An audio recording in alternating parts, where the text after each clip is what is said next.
ছাত্র ও জনতার ২৩ দিনের আন্দোলনে বিজয়ের পর সারা দেশে পরিস্থিতি স্বাভাবিক হতে শুরু করেছে। অফিস ও শিক্ষা প্রতিষ্ঠান খুলতে শুরু করেছে, তবে উপস্থিত কম বলে জানা গেছে। রাজধানীর বেশিরভাগ সড়কে চলতে শুরু করেছে গণপরিবহন, তবে সংখ্যা খুব কম। সড়কে বাড়ছে লোকজনের উপস্থিতি। খুলতে শুরু করেছে সরকারি বেসরকারি প্রতিষ্ঠান। এর আগে কোটা সংস্কারের দাবিতে আন্দোলন ঘিরে দেশের বিভিন্ন এলাকায় সংঘর্ষের ঘটনায় দেশের সকল শিক্ষা প্রতিষ্ঠান বন্ধ ঘোষণা করা হয়। 16 জুলাই অনির্দিষ্টকালের জন্য সব মাধ্যমিক ও উচ্চ মাধ্যমিক পর্যায়ের শিক্ষা প্রতিষ্ঠান এবং পলিটেকনিক ইনস্টিটিউটগুলোর শ্রেণী কার্যক্রম বন্ধ ঘোষণা করা হয়। এতে বলা হয়, বিদ্যালয় ও কলেজগামী শিক্ষার্থীদের নিরাপত্তার বিষয়টি বিবেচনায় নিয়ে শিক্ষা মন্ত্রণালয়ের আওতাধীন মাধ্যমিক ও উচ্চ মাধ্যমিক পর্যায়ে সব শিক্ষা প্রতিষ্ঠান ও পলিটেকনিক ইনস্টিটিউটগুলোর শ্রেণী কার্যক্রম পরবর্তী নির্দেশ না দেওয়া পর্যন্ত বন্ধ থাকবে। 18 জুলাই থেকে সব বোর্ডের এইচএসসি ও সমমানের পরীক্ষাও স্থগিত রয়েছে। প্রিয় নাম্বার সেট করে বিকাশে সেন্ড মানি করুন ফ্রি। স্বাভাবিক হচ্ছে জনজীবন, সড়কে চলছে গণপরিবহন, খুলছে ব্যাংক, অফিস, স্কুল, কলেজ।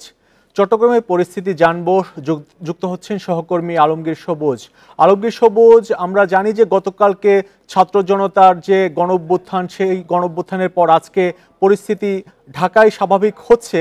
চট্টগ্রামের কি পরিস্থিতি দেখছেন? চট্টগ্রামে মানুষের চলাচল স্বাভাবিক হচ্ছে কিনা, বা যারা প্রয়োজনে বের হচ্ছেন তারা ঠিকমতো তাদের যে গন্তব্য সেখানে যেতে পারছেন কিনা?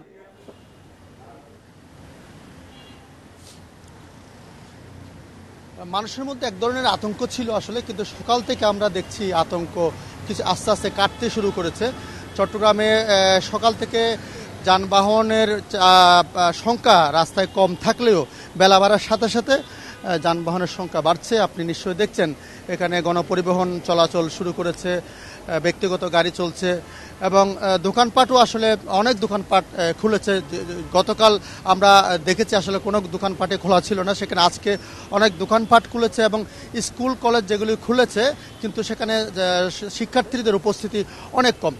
এবং রাস্তায় রাস্তায় আমরা দেখেছি সেনাবাহিনীর টহল দেখেছে এবং অনেক জায়গায় আমরা দেখেছি সেনাবাহিনী আইন শৃঙ্খলা পরিস্থিতি যাতে কোনো অবনতি না হয় তারা টহল দিচ্ছে। এবং চট্টগ্রামের বিভিন্ন সেতুতে যেখানে টোল প্লাজা আছে সেখানেও আমরা দেখেছি সেনাবাহিনী অবস্থান নিয়েছে এবং মানুষ যাতে সুন্দর মতো সুশৃঙ্খলভাবে নির্ভয়ে যাতে চলাফেরা করতে পারে সেনাবাহিনী সেই দিকটা দেখছে, আমরা দেখেছি। এবং বলা চলছে চট্টগ্রামের সব জায়গায় আমরা খবর নিয়েছি আজকে কোথাও কোনো ধরনের সহিংসতায় মানুষের মধ্যে আস্তে আস্তে আতঙ্ক কাটছে এবং স্বাভাবিক হতে শুরু করেছে অনেক কিছু। তবে অনেকের মাঝে যে কিছুটা আতঙ্ক আছে তারা অনেক সময় রাস্তায় এসে দেখছে এবং অনেকে অফিস আদালতে যারা গেছেন তারা আমরা দেখেছি তারা আতঙ্ক নিয়ে অনেকে গেছেন এবং অনেক অফিসে আসলে উপস্থিতির হারও কিছুটা কম। এবং স্কুল কলেজ আমরা যেখানে ঘুরে দেখেছি সেখানে আমরা দেখেছি শিক্ষকরা আসলেও অধিকাংশ শিক্ষার্থী আসেনি। বলা চলে যে অনেকে আমরা আলাপ করেছিলাম অভিভাবকদের সাথে, তারা বলছেন তারা পরিস্থিতি পর্যবেক্ষণ করে মানে বিদ্যালয়ে পাঠাতে চান তাদের সন্তানদের। মোটামুটি বলা চলেছে আমরা যা দেখছিলাম আপনার চট্টগ্রামেও একই অবস্থা, সেখানে জনজীবন স্বাভাবিক হচ্ছে। আমরা এবার সিলেটের খবর জানবো। সিলেটের সার্বিক পরিস্থিতি নিয়ে আমাদের সাথে যুক্ত হচ্ছেন সহকর্মী রানা মজুমদার। আমরা দেখছিলাম চট্টগ্রামের খবর, সেখানে ধীরে ধীরে পরিস্থিতি শান্ত হচ্ছে। গতকালকে গণঅভ্যুত্থানের মাধ্যমে ক্ষমতার পরিবর্তন হয়েছে, শেখ হাসিনা ক্ষমতা ছেড়েছেন। আজকে আপনার এলাকার পরিস্থিতি কি? মানুষের চলাচল বেড়েছে কিনা, বা মানুষের মধ্যে এখনো কোনো আতঙ্ক বিরাজ করছে কিনা, সার্বিক পরিস্থিতি জানাবেন।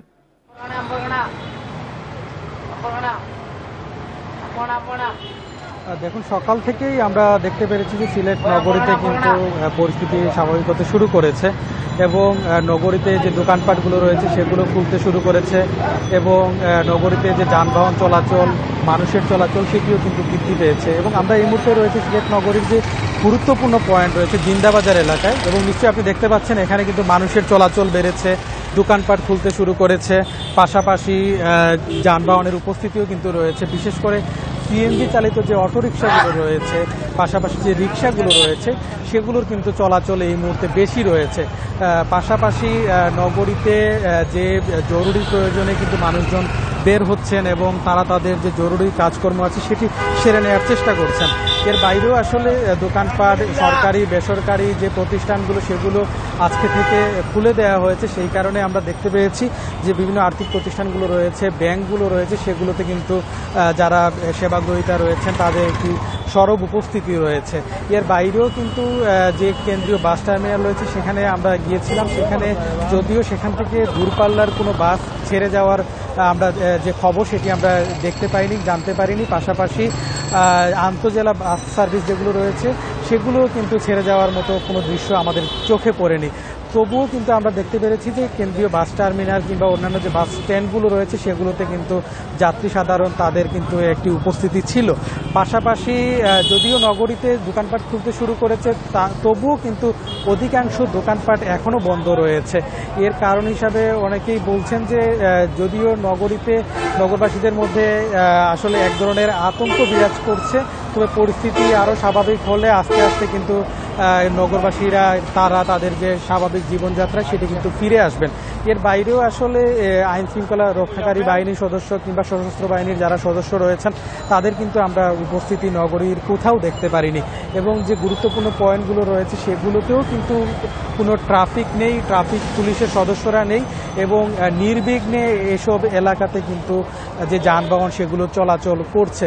এর বাইরেও আসলে যেই প্রতিষ্ঠানগুলো রয়েছে, সরকারি যে দপ্তরগুলো রয়েছে সেগুলোতে কিন্তু গতকালকে বেশ ক্ষয়ক্ষতি হয়েছে এবং বিভিন্ন যে পুলিশ ফাঁড়ি রয়েছে, যে থানাগুলো রয়েছে সেগুলোতেও কিন্তু হামলার মতো ঘটনা ঘটেছে।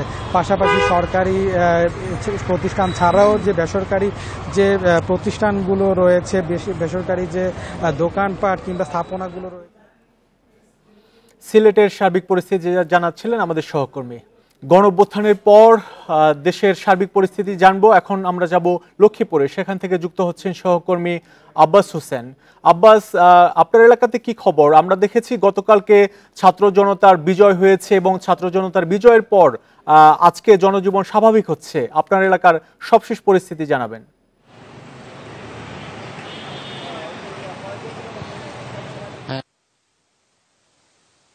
জনতার যে বিজয় উল্লাস সেটি দেখেছি, অর্থাৎ এই শেখ হাসিনা যে চলে যাওয়ার পর যে মানুষের মাঝে যে ধরনের একটা উৎসাহ সেটি আমরা দেখেছি লক্ষ্মীপুরে হয়েছে। বিশেষ করে ছাত্র জনতার পাশাপাশি এখানে যে বিএনপি রয়েছে, বিএনপি পাশাপাশি এখানে যে বিএনপি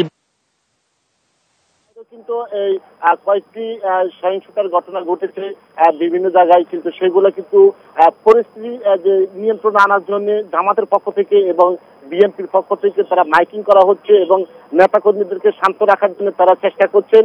এবং নেতাকর্মীরা তাদের যে বিশেষ করে শহীদুদ্দিন চৌধুরী কারাগার থেকে বার্তা পাঠিয়েছেন এবং জেলা জামাতের যিনি আমির রয়েছেন রুহুল আমিন এবং জয়েন্ট সেক্রেটারি অ্যাডভোকেট মহসিন কবির মুরাদ, তারা কিন্তু এলাকায় নেতাকর্মীদেরকে শান্ত থাকার জন্য মাইকিং করেছেন। আর ইতিমধ্যে অনেকে শান্ত হয়েছেন, কিন্তু আমরা সকাল থেকে দেখেছি বিভিন্ন অফিস আদালত সেগুলা যথারীতি খুলছে এবং স্কুল মাদ্রাসা খুলছে। অর্থাৎ মানুষের মাঝে যে এক ধরনের গত কয়েকদিন ধরে এক ধরনের যে সহিংসতা ছিল, আতঙ্ক ছিল, সেগুলো আজ সকাল থেকে আমরা দেখেছি অনেকটা কেটেছে। এবং লক্ষ্মীপুরের সার্বিক পরিস্থিতি জানাচ্ছিলেন সহকর্মী।